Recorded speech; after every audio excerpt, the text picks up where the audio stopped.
What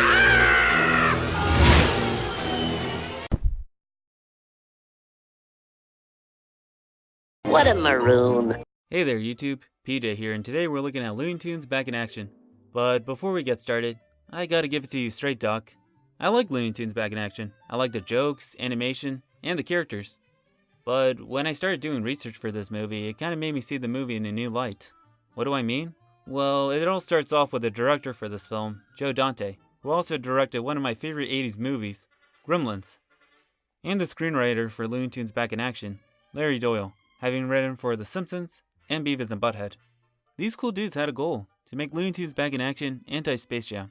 Dante disliking how they were poorly represented in that movie, so decided to make a Looney Tunes movie that was more true to the actual source.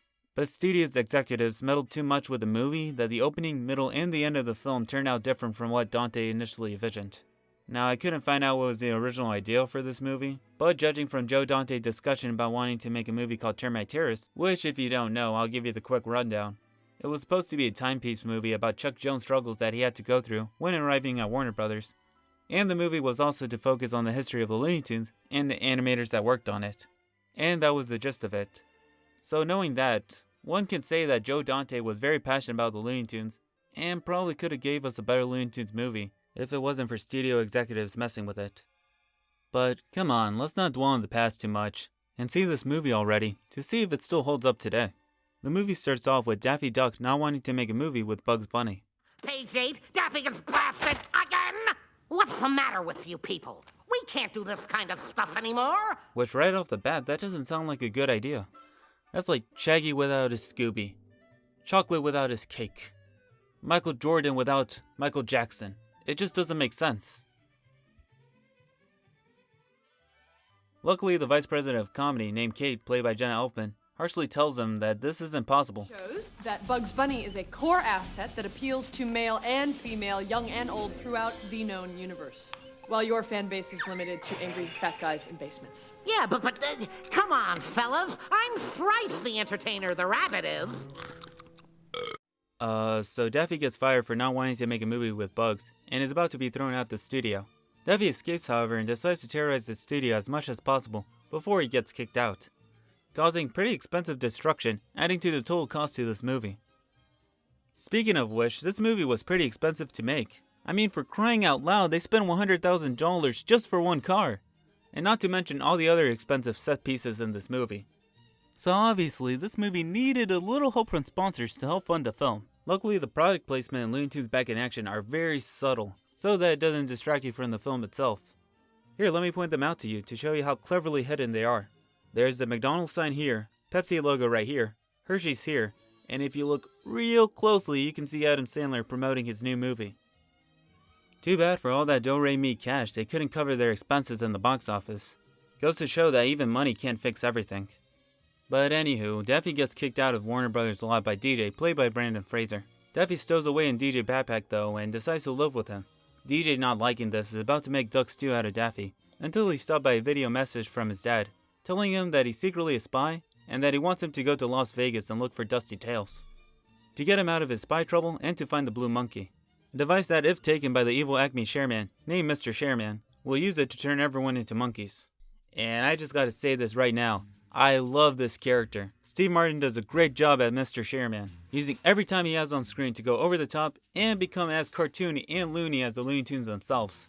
Seriously, Steve Martin used every line he gets in this movie to really sell that he's an evil cartoony villain, and I just love it. You see, here is the blue monkey. Here is the Acme satellite. With the blue monkey, it's finally docked in the satellite. I will transmit a beam around the world, which will transform everyone but me into monkeys. I reveal to you the whereabouts of the blue monkey.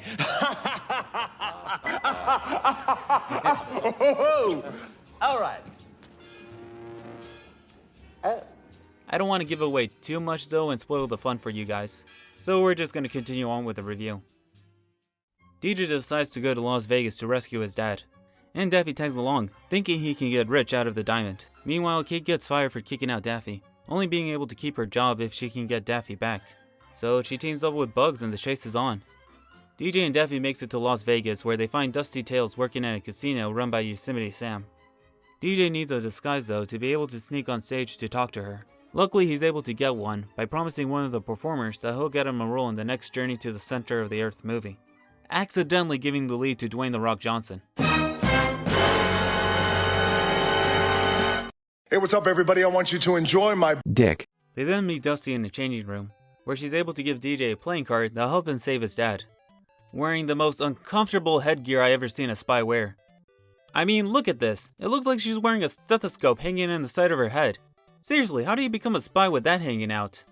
Anyway, it turns out Yosemite Sam is working with Acme, and him and his goon tried to steal the playing card from DJ. DJ and Daff are able to escape the casino, however, meeting Kate and Bugs outside, using the card to escape from the baddies. DJ forgets though that he has a casserole in the oven and decides to take to the sky.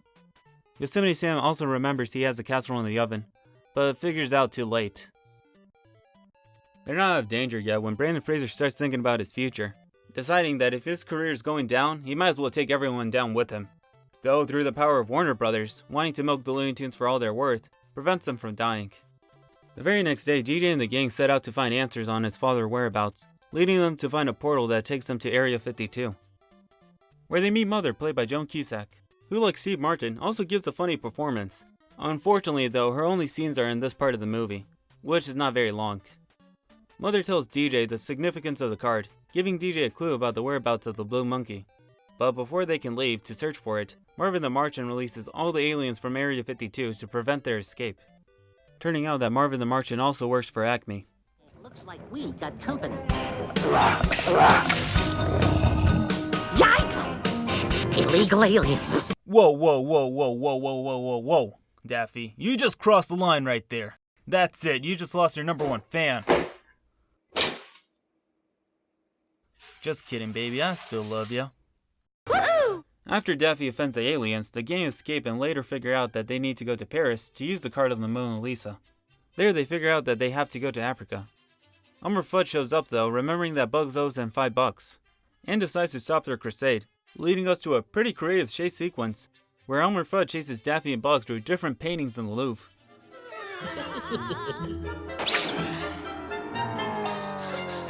Well, this is surreal.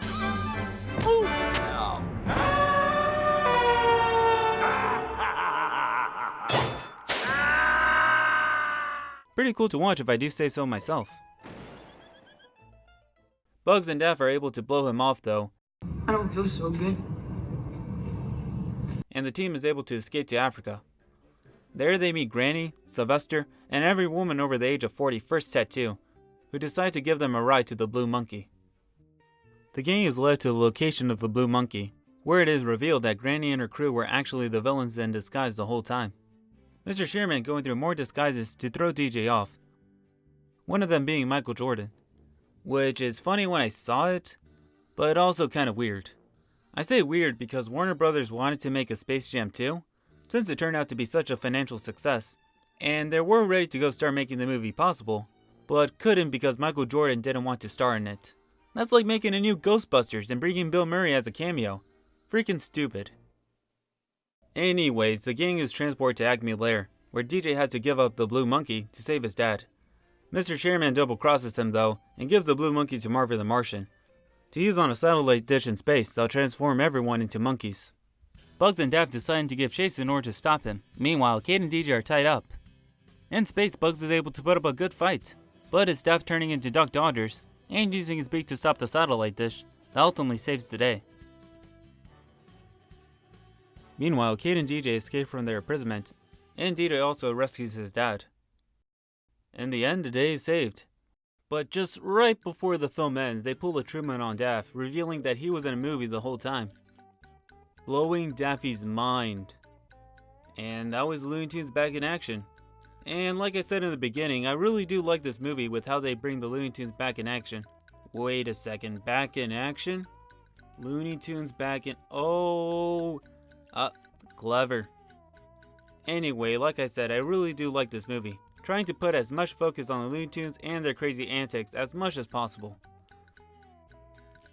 Unlike Space Jam, where most of the movie was about the Looney Tunes and a basketball court, which to me is not what I really want from a Looney Tunes movie.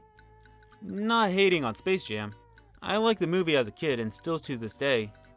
But let's be honest with ourselves. When we think of Looney Tunes, we don't usually think of basketball. We think of Looney Tunes being funny in the different scenarios they get themselves into. And that's what Looney Tunes Back in Action gave to us. It is by no means the best movie that could be done with the Looney Tunes. There's still room for improvement, like giving more focus on the tunes and giving more freedom to the directors and the writers. But overall, I like Looney Tunes Back in Action, and I give this movie a bag of carrots out of 2. Go watch this funny movie and go have yourself a good time.